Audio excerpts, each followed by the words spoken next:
In general, all this fuss around additional weapon deliveries, in my opinion, has only one goal: to drag out the armed conflict for as long as possible. If they are supplied, we will draw appropriate conclusions from this and use our own weapons, of which we have enough, in order to strike at those facilities we are not targeting yet. Matthew, what was at the core of Putin's message to the U.S.? Well, he was talking about this decision that's been made by the Biden administration to send Ukraine sort of quite long-range multiple-launch rocket launchers, artillery systems that have a much longer range than the current systems they've got here. It's very controversial because it potentially means that the Ukrainians could push back at Russian forces and even strike into Russian territory if they chose to, although they've promised not to do that as a condition of receiving these weapons. But Vladimir Putin, for the first time, spoke about this deployment over the course of today on Russian television. He basically tried to play down the threat, saying, look, you know, this is not something they didn't have in the past. They've had weapons that can launch artillery this far before. It's about 50 miles or so, by the way, the range of these weapons.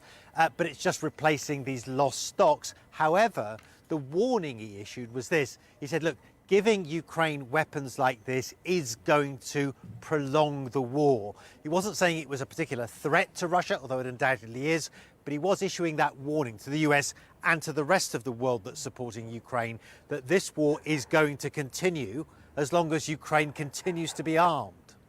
Joining me now is former Congresswoman Jane Harman. She served as ranking member of the House Intelligence Committee and is a distinguished fellow and president emerita of the Wilson Center. Great to have you here. Vladimir Putin threatening further missile strikes. He hit Kyiv over the weekend. He's grinding out small tactical victories in the east. He's starving, in a way, the Ukrainian population, withholding grain there. What does this all tell you? Well, it says that he will do what he wants until he's stopped, which is why Ukraine is right not to be bullied and to ask for more advanced weapons. Volodymyr Zelensky made absolutely clear they're not using these weapons on Russia. They're going to defend their cities, and they're going to try to free up their ports in order to ship out grain. Let's understand there's a food security shortage in the world. Africa is now complaining because they can't get food.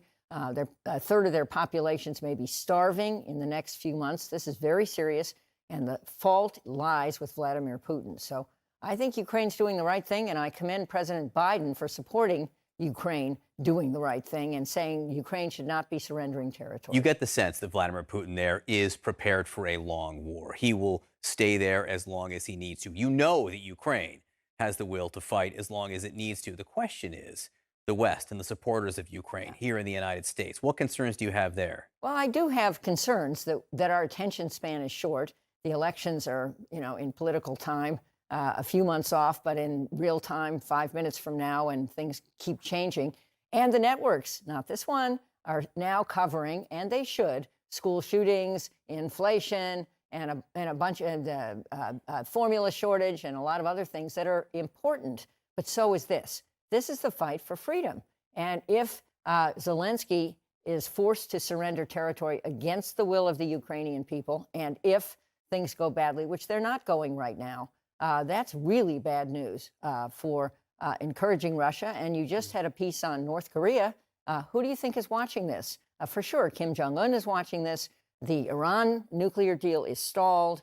And, oh, by the way, China, which isn't doing that well economically, but nonetheless is moving to make Russia a vassal state of China. So the world is not, the world is a mess, to quote my old friend Madeleine Albright. And it's very important. And it's all connected. Very important. It's all connected, right? And it needs to be connected, John. Obviously, fuel prices are going up partially because of the sanctions against Russia right now. And gas prices are going up here in the United States, which is forcing President Biden to do things he may not have wanted to do. And one of them is to go meet in July, we're now told, with the Saudi Crown Prince Mohammed bin Salman. This is what then candidate Joe Biden said about how he would treat the Saudis a couple years ago. Listen.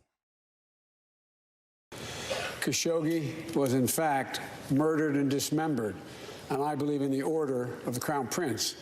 And I would make it very clear, we were not going to, in fact, sell more weapons to them. We were going to, in fact, make them pay the price and make them, in fact, the pariah that they are.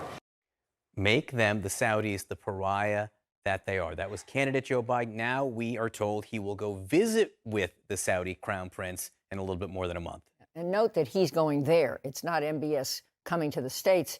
Khashoggi was a green card holder. He was legitimately in America. He was promised by MBS's brother, then the ambassador to the U.S., that he'd be safe if he went into the embassy to get some papers in order to marry his fiancée. And then he was brutally murdered and dismembered. Biden didn't talk to MBS after Biden was elected, refused to talk to him. And then MBS refused to talk to Biden. Sounds like a child's fight. But this is because we want lower OPEC. We want more OPEC oil and lower oil prices and gas prices for Americans. And realpolitik makes me a little very uncomfortable. I kind of understand it, but I still think that MBS has to account for what happened on that brutal day that he was responsible for. So do you approve of the trip? Do you approve of Biden meeting with him? I approve of efforts to lower oil and gas prices. I think there are reserves in the U.S. that we're still not tapping. There is a fight between, the Joe Manchin oil producers and the Greens on what to do next.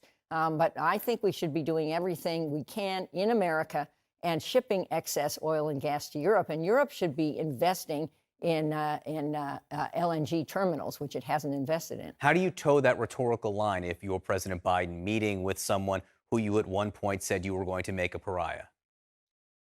It's pretty hard to explain away. I mean, Biden's been dealt a tough hand. A lot of things have gone wrong in his presidency, some of them not his fault. And the oil and gas problem is bigger than just Ukraine. Surely it is. But he is trying his best to help America. That's what he was elected to do, and to keep America secure. And the fight in Ukraine is a big piece of that. And he's doing that well. And organizing a trade group in Asia, working with the Quad in Asia is part of that. Some kind of aggressive strategy against North Korea is part of it. But there are a lot of fires and the need for one global strategy for American leadership, which we have lacked since the end of the Cold War. Jane Harman, great to see you. Thanks so much for helping us understand what's John. going on everywhere right now.